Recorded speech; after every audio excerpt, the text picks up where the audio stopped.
L'info écho avec Capital. Le chiffre du jour, 179 €, c'est le montant annuel des cotisations d'assurance habitation pour un appartement de 60 à 90 mètres carrés.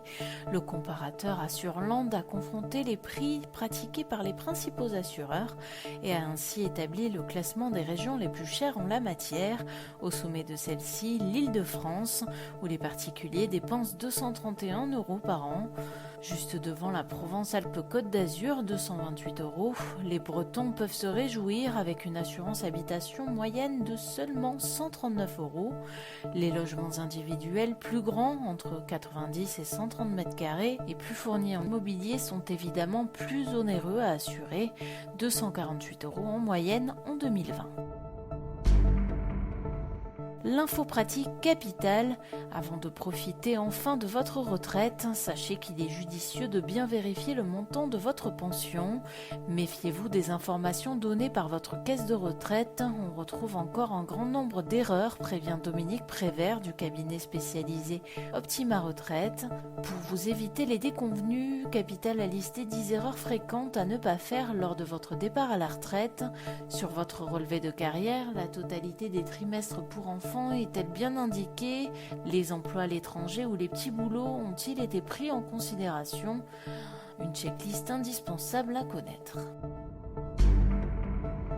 Le coup de gueule pourrait être poussé par certains ménages suite à la diminution de l'aide à la rénovation énergétique MaPrimeRénov'.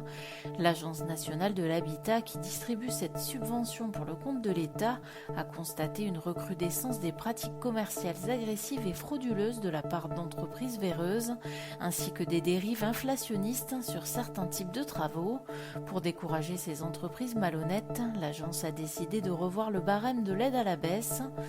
À compter du 15 juillet, les forfaits de MaPrimeRénov' pour les travaux d'isolation thermique par l'extérieur passent de 100 € par mètre carré de surface isolée à 75 € pour les ménages très modestes et de 75 à 60 € par mètre carré pour les ménages modestes.